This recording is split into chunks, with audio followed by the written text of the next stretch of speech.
Hi everyone. तो आज हम आपके पास लेके आए हैं is matter around us pure. ये जो है आपका 9th क्लास में सेकंड चैप्टर है। आपको बच्चों ये तो पता ही होगा कि सीबीएसई बोर्ड ने जो चैप्टर फर्स्ट है आपका 9th क्लास का, ठीक है, वो ऑलमोस्ट खत्म कर दिया है। ठीक है, हमारे पास जो है इस चैप्टर सेकंड है आज, इसके बारे में बात करने वाले हैं। सबसे पहले बात करते हैं प्योर सब्सटेंस के बारे में। देखिए, प्योर सब्सटेंस जो होते हैं वो एक टाइप के पार्टिकल से मिलकर बने होते हैं। ठीक है, जैसे कि हाइड्रोजन हो गया, Fe हो गया, कार्बन हो गया, सल्फर हो गया। ठीक है, ये सब क्या है? प्योर सब्सटेंस है। तो प्योर सब्सटेंस की डेफिनेशन कुछ ऐसे देते हैं। देखिए, प्योर सब्सटेंस दो टाइप के होंगे, एलिमेंट और एक कंपाउंड। ठीक है, प्योर सब्सटेंस का मतलब देखो बच्चे ये है, अगर आप वाटर की बात करते हो तो वाटर क्या है? कंपाउंड है H2O। ठीक है, वाटर क्या है? कंपाउंड है H2O। अब देखिए, वाटर में अगर H2O की ही मॉलिक्यूल है तो मैं कहूंगा उसको कि वो वाटर प्योर है।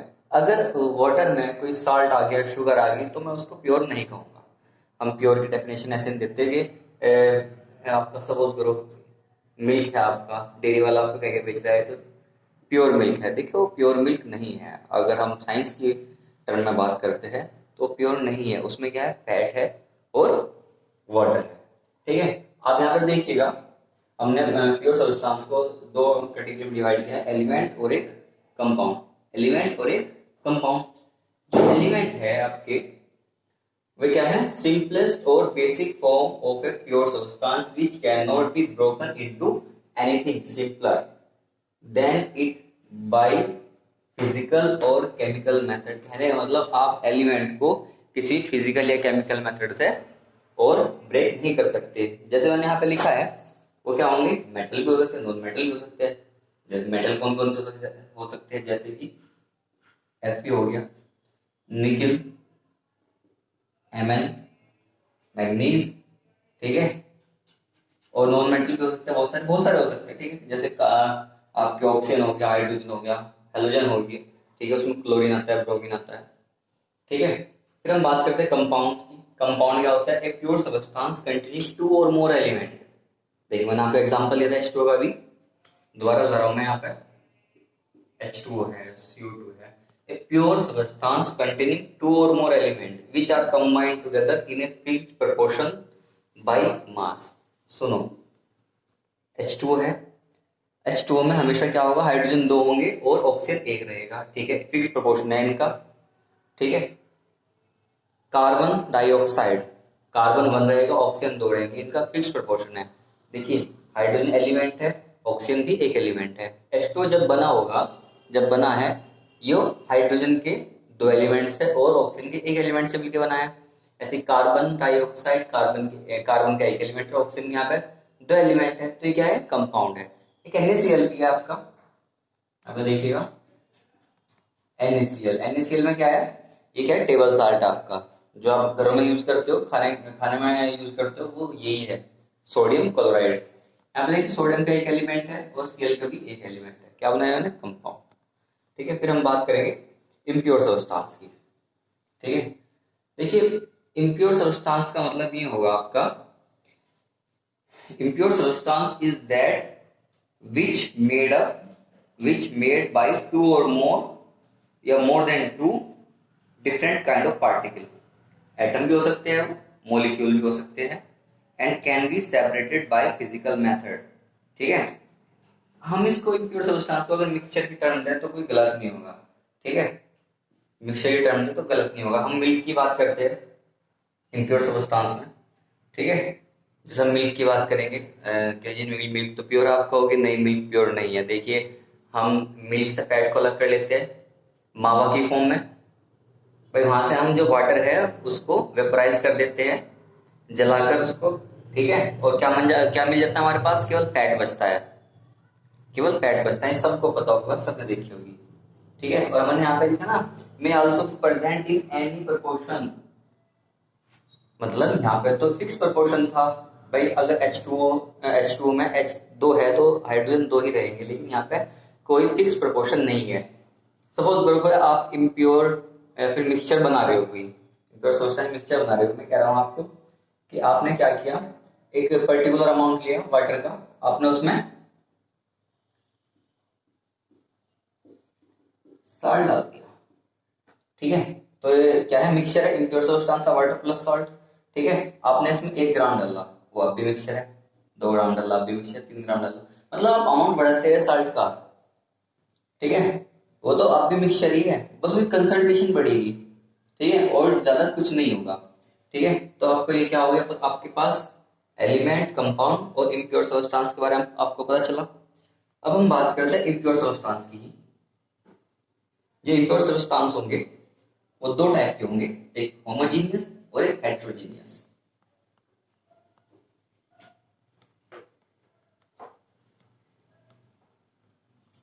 जो इम्प्योर सब्सटेंस होंगे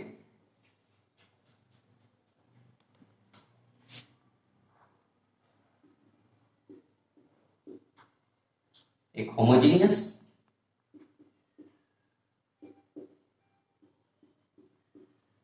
और एक हेट्रोजीनियस। होमोजीनियस और एक हेट्रोजीनियस। अब ये 2 टर्म का मतलब क्या है, देखिए। होमोजीनियस, सपोज कीजिए आपने, वही मैं बात कहूंगा, वाटर में क्या डाला आपने, वाटर है आपका, आपने इसमें क्या मिलाया, साल्ट या शुगर हम कह देते हैं। तो जो आपका सॉल्यूशन बनता है, हाँ जी सॉल्यूशन, हम इसको सॉल्यूशन बोलते हैं, ठीक है। जो सॉल्यूशन आपको, जो आपका बनता है, आप देखिएगा उसमें फेज कितनी है उसकी, मतलब दिखने में कैसा है। लिक्विड ही है ना, पहले भी क्या था, वाटर। पहले अगर हम वाटर की बात करें लिक्विड था, और जो अब बना है हमारे पास सॉल्यूशन, लिक्विड ही बनाया ना, ठीक है। उसमें कहीं साल्ट और शुगर दिखाई नहीं दे रही, आपने देखो कहीं दिखाई नहीं दे रही, ठीक है। जब वहां पे साल्ट और शुगर नहीं दिखाई दे रही तो हम उसको कहेंगे होमोजीनियस। अगर आप क्या करते हो, यहाँ पे वाटर मिलाते हो और सॉइल, आप देखोगे उसमें फेज 2 है। आप सॉइल को और वाटर को अलग अलग पहचान सकते हो, उस मिक्सचर में आप सॉइल को और वाटर को अलग अलग पहचान सकते हो। मैं कहूंगा ये इस तरह का सोल्यूशन कैसे है, हेट्रोजीनियस है, ठीक है। ठीक है, जैसे अगर हम इम्प्योर सब्सटेंस की बात करते हैं, एलपीजी की हम बात करते हैं, एलपीजी, ठीक है। एलपीजी मिक्सचर होता है, ठीक है। वो क्या है, इम्प्योर सब्सटेंस, लेकिन कैसा है, वो होमोजीनियस है, ठीक है। सी वाटर, सी वाटर कैसा मिक्सचर है, क्योंकि इसमें सॉल्ट है, वो कैसा है, होमोजीनियस है, ठीक है। Coffee, T. अच्छा, टैप वाटर की बात करते हैं, टैप वाटर जो आप घर में यूज करते हो, आपके यहाँ पे देखो टैप वाटर में उसको भी इंक्लूड कर रहा हूँ, जो समर्सिबल से आ रहा है। ऐसा नहीं है जो समर्सिबल से आ रहा है या तो कुछ टंकी से आ रहा है, ना ना ना, वो समर्सिबल से आ रहा है ना प्योर में, वो भी हम टैप वाटर में काउंट करते हैं, उसको भी हम टैप वाटर मिक्सचर है या फिर प्योर H2O है, सोच कर बताइए जी।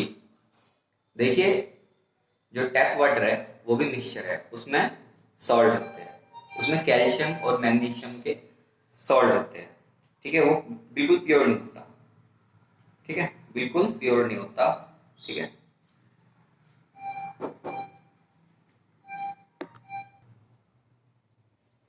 ये देखिए हमने जो क्या है, होमोजेनियस मिक्सचर और हेटेरोजेनियस मिक्सचर के डिफरेंशियल लिखे हैं यहाँ पे, आप इन्हें नोट कर सकते हैं, ठीक है। A mixture is said to be homogeneous if different substance present in it, ठीक है, exist in one single phase, जैसे मैंने बताया था, exist in one single phase, एक ही फेज में होंगे, मतलब दिखने में एक ही होगा।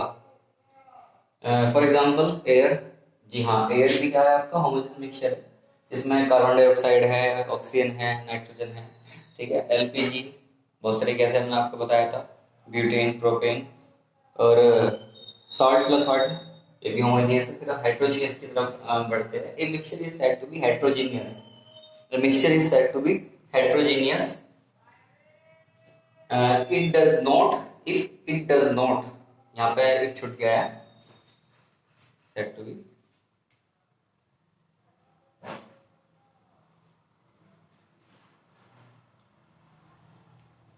is said to be heterogeneous if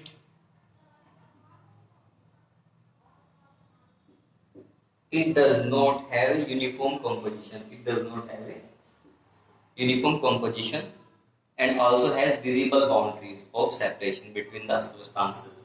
ठीक है, जैसे कि मैंने आपको बताया था, ये दो सब्सटेंस अगर है तो विजिबल होंगे कि हाँ भाई ये दो है। ठीक है, जैसे कि सैंड प्लस वाटर। देखिए कभी कभी क्या होता है हेटेरोजेनियस मिक्सचर में दो पार्टिकल होते हैं, दो या दो ज्यादा पार्टिकल होते हैं, सब्सटेंस होता है, लेकिन उनमें होता क्या है, वे नेकेड आइज से जैसा आप सिंपल देखते हो, ठीक है, वे दिखाई नहीं देते, वे माइक्रोस्कोप की हेल्प से दिखाई दे जाएंगे आपको। ठीक है, कभी कभी ऐसा भी होता है। ठीक है, तो नेक्स्ट बढ़ते हैं सॉल्यूशन के तरफ। ठीक है, सॉल्यूशन होता क्या है, देखिए यहाँ पे हम जो बात करेंगे बाइनरी सॉल्यूशन की बात करेंगे। ऐसा नहीं है कि सॉल्यूशन बाइनरी होगा, बाइनरी मींस जो दो सब्सटेंस से मिलकर बना हुआ है, सिंपल जैसे साल्ट प्लस वाटर। ठीक है, ऐसा नहीं है।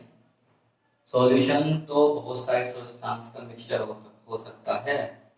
ठीक है, बात करते हैं सॉल्यूशन की। देखो दो चीज से मिलकर बनेगा, अगर हम बाइनरी की बात करेंगे। पहला सोल्यूट, ठीक है, दूसरा सोलवेंट। जनरली बात करेंगे सोल्यूट, तो सोल्यूट क्या होगा, जो घुलेगा। सोलवेंट क्या होगा, जो घोलेगा, घुलने वाला, घोलने वाला। ठीक है, अगर हम बात करेंगे NaCl सॉल्ट की, अगर हम वाटर में डाल देते हैं उसको तो क्या बनता है, आपका सॉल्यूशन बनता है। तो हम क्या कहेंगे कि NaCl तो घुल गया, वाटर का वाटर ने घोल दिया। ठीक है, सॉल्यूशन क्या बनेगा, आपका क्या बनेगा, सॉल्यूशन यहाँ पे। ओके, लेकिन ऐसे डिफाइन नहीं कर सकते हम इसको। देखो अगर मैं आपसे पूछने लगूं कि अगर दोनों लिक्विड है तो फिर क्या करोगे। ठीक है, आपकी आपकी तो ऑब्जर्वेशन है यहाँ पे कि भाई हमने NaCl को डाला वाटर में, वो घुल गया, वो अब है नहीं। ठीक है, मतलब है तो लेकिन दिखाई नहीं दे रहा। यहाँ पे हम बात करेंगे, देखिए जो सॉल्यूशन हमारा बना है वो कैसा बना है, वो लिक्विड बना है। ठीक है, जो हमारे पास सोलवेंट था वो क्या था, वो लिक्विड था। ठीक है, अब ये NaCl क्या था, पहले सॉलिड था, सॉलिड था ना। एक बात बताओ, फिजिकल आइडेंटिटी है सबकी, लिक्विड सॉलिड लिक्विड। अब जो सॉल्यूशन बना है वो लिक्विड है, उसमें फिजिकल आइडेंटिटी आइडेंटिटी किसकी नहीं है, NaCl की नहीं है ना। ठीक है, तो हम ये कहेंगे NaCl ने अपनी फिजिकल आइडेंटिटी जो कि सॉलिड थी अपनी लॉस कर दी।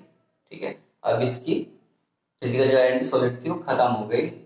या फिर हम कहेंगे सॉल्यूशन है और सोलवेंट है, अगर इनकी फिजिकल स्टेट मैच कर रही है तो ये होगा सोलवेंट। अगर सॉलिड और लिक्विड सिस्टम की बात करते हैं हम, और जिसने अपनी फिजिकल आइडेंटिटी खो दी वो क्या होगा, आपका सोल्यूट हो गया।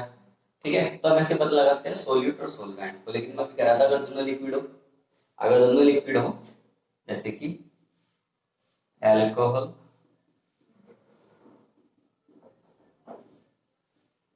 और वाटर, दोनों लिक्विड है, कैसे पता लगाएंगे कौन सा सोल्यूट है कौन सा सोलवेंट है। अब हम बात करते हैं यहाँ पे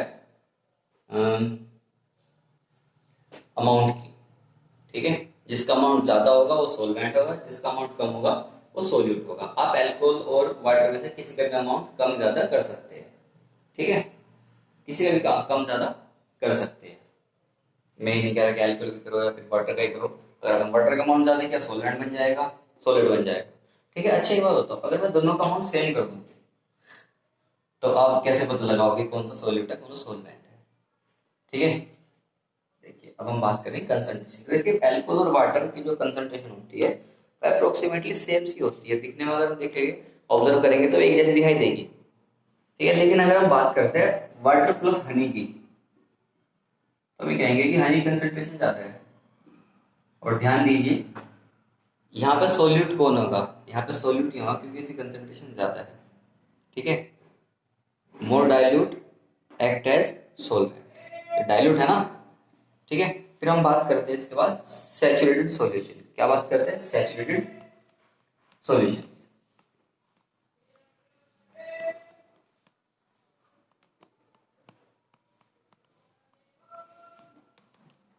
सैचुरेटेड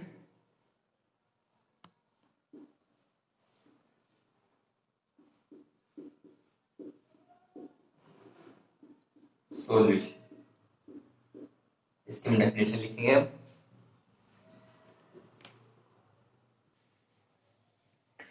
आपके सामने ये जो डेफिनेशन लिखी है सैचुरेटेड सॉल्यूशन की है। सपोज कीजिए आपने कोई टेस्ट ट्यूब ली, आप इस टेस्ट ट्यूब में सॉल्ट कोई पर्टिकुलर अमाउंट ऑफ वाटर लिया आपने, कुछ भी सपोज कीजिए थोड़ा सा इसमें वाटर कीजिए यहाँ तक।